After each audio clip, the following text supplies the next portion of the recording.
properties of NDC, normal distribution curve. Number one, this is a bell-shaped curve, as you can see.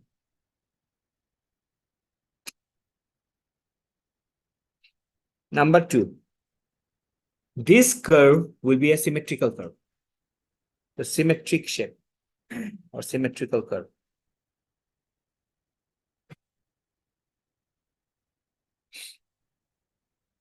Clear?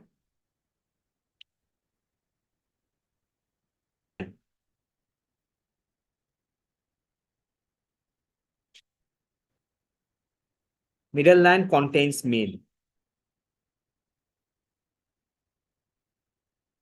So this is our mean. Clear? And at this point, the mean will be equal to median, and that will be equal to mode. So at this point, the mean is equal to median, and that is equal to mode.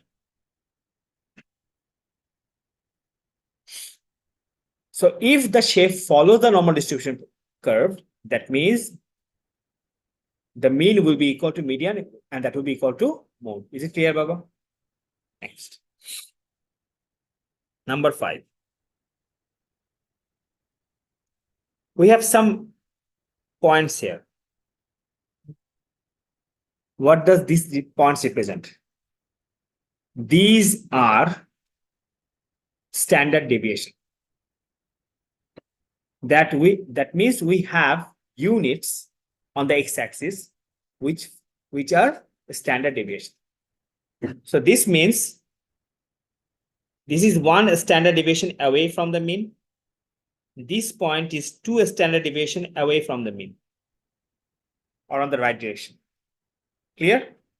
Similarly, this point is 1 standard deviation away on the left side. Clear? And this point is 2 standard deviation away from the mean. Clear? Okay. The next one, number 5. It's an asymptotic curve.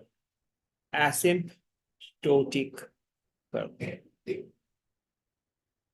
What does it mean? It means that this curve will never touch the baseline. Few minutes back, we gave an example. Let's say this is 50, this one is 60, this one is 70. So this will be 40. So this will be 30. So how much is the standard deviation here? How much is the standard deviation? It's 10 unit, isn't it? Here, the standard deviation is 10 unit. Clear? The standard deviation is 10 unit, isn't it? Because this is mean. This is 1 standard deviation away. That means it is 10, isn't it? First, suppose someone got 0. Okay. So if someone gets 0, yes, it can be possible. Let's say, okay. Then it's touching the x-axis, right? It will not touch in the x-axis. That's why it will not touch in the x-axis. He already gave me the answer. Why this is an asymptotic curve? Because suppose if I touch the curve, let's say this point at 0 point, that means I'm saying no one got 0. That's not the case always, isn't it? So it will never touch the baseline. Similarly, on the highest point, if I touch, let's say at 100, here in the y-axis we have frequencies. Frequency means number of students. That means I'm saying no student got 100, isn't it? So that's not the case always. So that's why it's an asymptotic curve. It means that the curve will never touch the baseline. Clear? Another way to understand this part. We are calculating the whole calculation for sample. Sample means I'm taking some part of the portion, and there is something larger, that is population. So suppose if I say the maximum value of this sample is 100, let's say, but for population, this might not be 100. It will be much more bigger than this one. It can be the case, isn't it? Similarly, if I say the minimum value, let's say, somehow the minimum value, if we say the minimum value for a sample, a certain value is the minimum, then for the population, there might be some more value which are more minimum, then our sample minimum. Have you got that? So you didn't understand? Okay.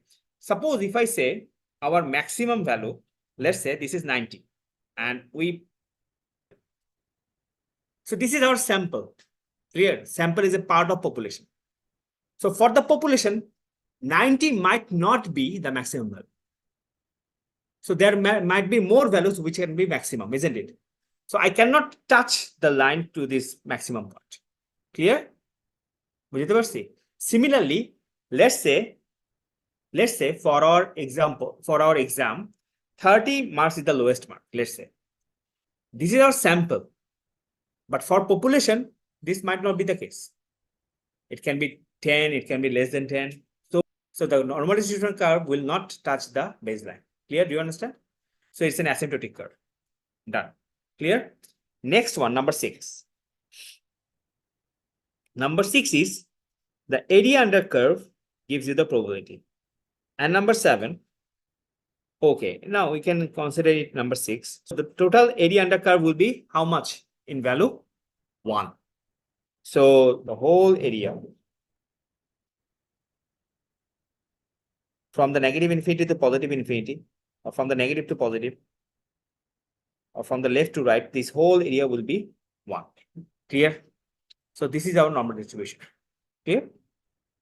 So wait, one more thing. So now, so as the whole area is 1, the whole area is 1. Clear? So from the middle point to the highest point will be, what about the area? It will be 0.5. Similarly, from the middle point to the lowest point, it will be also 0.5. Clear? It also says that from the mean to the 1 standard deviation, this much area, this area is 68.26%. That means the probability from 1 standard deviation from the mean is 68.3%. How did you know this? From the calculation of the mathematicians. Clear? Okay. So when you do some examples, you will understand it more.